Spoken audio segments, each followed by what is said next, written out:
మాట్లాడుతున్నారు. ఇప్పుడు లైవ్ చూద్దాం. పోయిన ఎన్నికల్లో మనం ఓడిపోయినాం. కారణం ఏంటి?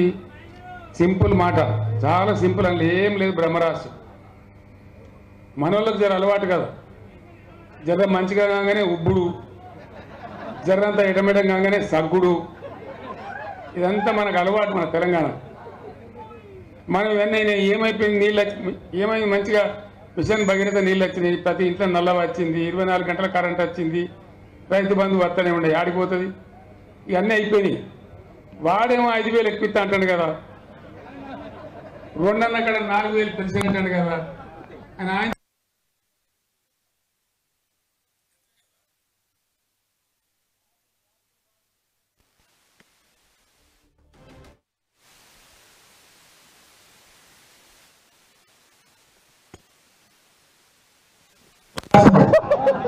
అత్యాశ పోయి మంచిగా ఉన్నది కదా అని మనం అనుకుంటే, మంచిగా ఉన్నదని బాగా చెప్తాం అనుకుంటే, వాడు ఇంకేంటి ఎక్కువ నాకంటే కదా పోయి ఆయన చేస్తాం. సరే, మీ హుజూరాబాద్ టైగర్ కౌశిక్ రెడ్డి అడ్డలు గెలిచింది, దయతోని జీవించి గెలిపించింది. నేను ఇవాళ చెప్తున్నా, కౌశిక్ రెడ్డి మొదలు నా దగ్గరకు వచ్చి పార్టీలో చేరినాడు. నేను చెప్పిన, కౌశిక్ రెడ్డి నువ్వు యువకుడు, నా కొడుకంత వయసు ఉంది నీకు, నీలాంటి వాళ్ళు మంత్రులు కావాలి, కేంద్ర మంత్రులు కావాలి, భవిష్యత్తు ఉంటుంది, నీకు మంచి భవిష్యత్తు ఉంటుంది, నువ్వు ఇవాళ బై ఎలక్షన్కే ఆరాటపడకని చెప్తే ఆయన ఊకున్నాడు, నా మాట మన్నించి. నేను ఎమ్మెల్సీ వేస్తా అని చెప్పిన, అప్పుడు సీన్ను పెట్టుకుని నువ్వు గెలిచి ఆయన బాగా కొట్లాడిండు. తెలంగాణ ఉద్యమంలో నాతో పాటు ఉండి అనేక సార్లు జైలుకు పోయిండు, కొట్లాడిండు, విద్యార్థి నాయకుడు. ఒక ఉద్యమ నాయకుడిని పెట్టుకుందామని తీసుకొని పెట్టినాం. సరే, దురదృష్టం అప్పుడు గెలవలే. నేను చెప్పిన ప్రకారమే కౌశిక్ రెడ్డి గారు నేను ఎమ్మెల్సీ చేసిన, గవర్నమెంట్ విప్ చేసిన, మళ్ళీ మీరు కౌశిక్ రెడ్డిని ఎమ్మెల్యే గెలిపించి నాకు ఇచ్చినారు. ఇవాళ మీ అందరికీ కూడా నేను ధన్యవాదాలు తెలియజేస్తా ఉన్నా. ఈ నియోజకవర్గానికి మీకు డోకా లేదు, ఇది టెంపరీ సెట్ బ్యాక్. రాజకీయాలలో ఉండే వాళ్ళకు ఒక నిబ్బరం, ఒక ఇది ఉండాలి. ఏంది, మేము గెలిస్తేనే లెక్క, లేకపోతే లేదు అని ఎప్పుడు అనుకోవద్దు. ప్రజల కోసం పనిచేయాలి, ప్రజల జీవితంలో ఉండాలనుకున్న వాళ్ళు గెలిచినా ఓడినా ప్రజల కోసం పనిచేస్తూనే ఉండాలి. That is politics. ఒకసారి ఓడతాం, ఒకసారి గెలుస్తాం, అది పెద్ద సమస్య కాదు. నేను ఇలా చెప్తా ఉన్నా మీకు, తిరిగి వచ్చిన తర్వాత ఇంకా 5 రోజులు పోవాలి. నేను తెలంగాణ మళ్ళీ ఇప్పుడు మర్రబడ్డది, అయిపోయింది, తెలిసిపోయింది కదా. మొదటి దెబ్బనే పడే రైతు బంధు మన ముఖ్యమంత్రి పోయి నేను 9 తారీఖులో కూడా మొత్తం ఎత్తా అంటాడు. ఏది పంటలు కోసి పంటలు వచ్చి జోకుతుండ్రు, దిక్కు నాటేసేటప్పుడు ఇస్తాడా, ఎవడన్నా జోకేటప్పుడు ఇస్తాడా? అంటే ఎంతపాటి పరిపాలన. ఇంకొక మాట, ఇలా పేపర్ చదివితే నిజంగా నా కళ్ళలో నీళ్ళు వచ్చినాయి. జాతీయ స్థాయిలో, అంతర్జాతీయ స్థాయిలో చాలా కష్టపడి రాష్ట్రం యొక్క గౌరవాన్ని పెంచినాం. ఐటీ రంగంలో కానీ, పరిశ్రమల రంగంలో కానీ బ్రహ్మాండమైన పెట్టుబడులు వస్తూ ఉండే తెలంగాణకు. నరేంద్ర మోడీ కూడా అసూయపడేంత పెట్టుబడులు వస్తూ ఉండే.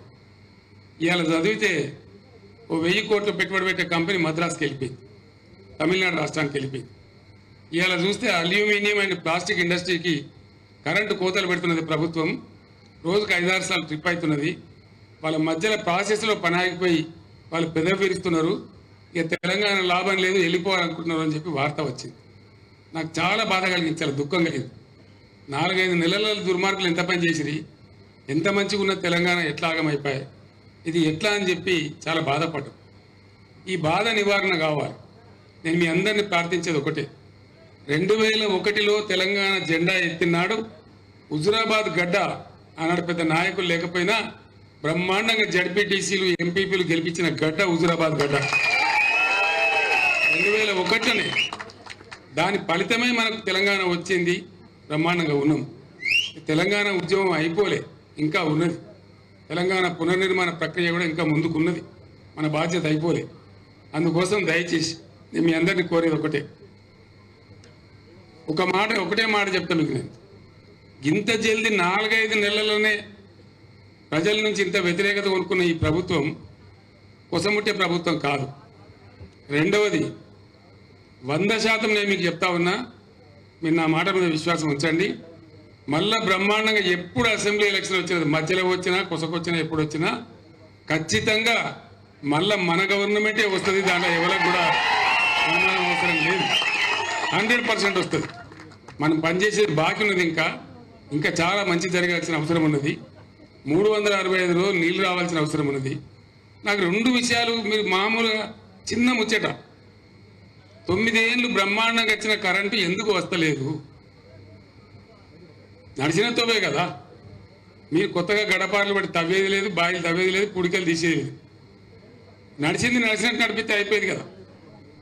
వస్తలేదు కదా, కోతాడు కదా, కోతలు పడుతున్నాయి కదా. మంచినీళ్ళు ఎందుకు మాయమైన నాకు అర్థం కాదు. మిషన్ భగీరథ మళ్ళా బిందెలు బట్టి మోసుడేంది? ఇంతకన్నా దుర్మార్గం ఉంటుందా?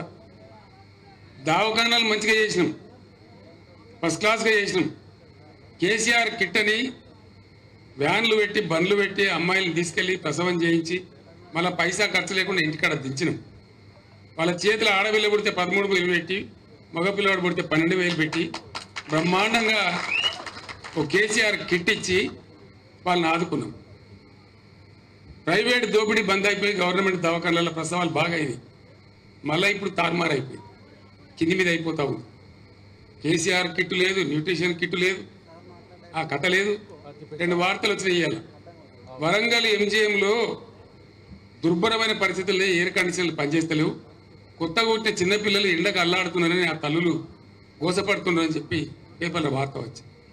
అట్లనే ఆదిలాబాద్ జిల్లా రిమ్స్లో కూడా చాలా దారుణంగా ఉన్నది, చచ్చిపోయిన పీనుగులు దుర్వాసన పడుతున్నాయి అని చెప్పి మార్చిలు చేయాలంటే డాక్టర్లు భయపడుతున్నారని వార్తలు వచ్చింది.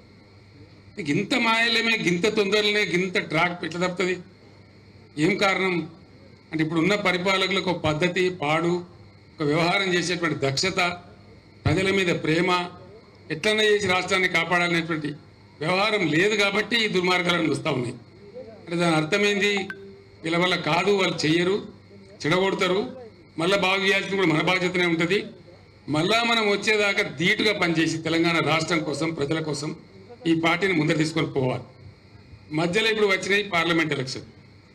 మీరందరు పేపర్లలో చూస్తున్నారు. నరేంద్ర మోడీ నేను మీ గోదావరి తీసుకుపోయి తమిళనాడుకు, కర్ణాటక ఇస్తా బాజాబ్తో చెప్తున్నాడు ఆయన. రాష్ట్ర ప్రభుత్వానికి పంపించండి ప్రపోజల్. కుయ్యమంటలేడు, కుట్టుమంటలేడు ముఖ్యమంత్రి. ఏం మతలవు, ఏం కారణం? ఉన్న గోదావరి పరాయి పాలైతే మన బతికేం కావాలా? ఈత గోదావరి పోతే గోదావరి కదా మన నీళ్ళు వచ్చేది. అది పోయిన తర్వాత మంచినీళ్ళు ఇవి, తాగునీళ్ళు ఇవి, తెలంగాణ బతికేది. ఇంత ప్రధానమైన విషయం మీద కూడా ఆయన మాట్లాడతలేడు. అదే నేను ఉన్నప్పుడు మోడీ ప్రపోజల్ పెడితే ముందు నా లెక్క తేల్చు, నా తెలంగాణ వాటా తేల్చు, ఆ నీళ్ళడ పెట్టు, అప్పుడు మాత్రమే నేను దీని మీద మాట్లాడతా. కానీ అప్పటిదాకా నువ్వు మాట్లాడితే నువ్వు 1,00,000 మీటింగ్లు పిలిచినా నేను రాను, నువ్వేం పిక్కుంటావో పిక్కు అని చెప్పింది. అప్పుడేం కదలలే, ఆ ఫైలు ఆగిపోయింది. కానీ ఇప్పుడు ఇది ఒక నిరంతర ప్రభుత్వం ఉందనే ఉద్దేశంతో వాళ్ళు ఇష్టం వచ్చినట్టు ఆడుతున్నారు. పార్లమెంట్ ఎన్నికలలో మన వల్లే 14 మందో 12 మందో ఎంపీలు పార్లమెంట్లో ఉంటే ఇటువంటి ప్రతిపాదన వస్తే లేచి ఎగిరి దుంకి అందుకుంటారు గొంతు. నువ్వు ఎట్లా తీసుకుపోతావు బిడ్డ అంటారు. ప్రశ్నించేవాడు ఉంటాడు, తెలంగాణ వాయిస్ ఉంటుంది. ఇక్కడ లేదు, అక్కడనే ఉండాలి కదా మనం. అక్కడ లేక ఇక్కడ లేక ఆగమైపోతే ఎవరు కాపాడాలి మనం?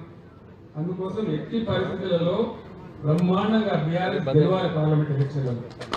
వినోద్ కుమార్ గురించి నేను చెప్పాల్సిన అవసరం లేదు. ఆయన గతంలో కూడా ఎంపీగా పనిచేసాడు. నడమలిన సంజయ్ అనే సన్నాసి ఏం చేసాడో మీకు తెలుసు.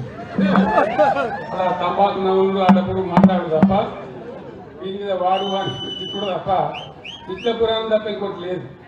మనకి ఎందుకు ఆ తిట్ల పురాణం ఎందుకు, ఆ పంచాంగం ఎందుకు, ఆ పంచాయతీ ఎందుకు? చదువుకున్నాడు, విద్యావంతుడు, అడ్వకేటు వినోద్ లాంటి వ్యక్తి గెలిస్తే మన హక్కుల కోసం కొట్లాడతారు, మన గోదావరిని కాపాడతారు, మన నిధుల కోసం కొట్లాడతారు. ఇలా నేను హుజూరాబాద్లో ప్రత్యేకంగా నేను రావాల్సిన అక్కడే ఉండేది.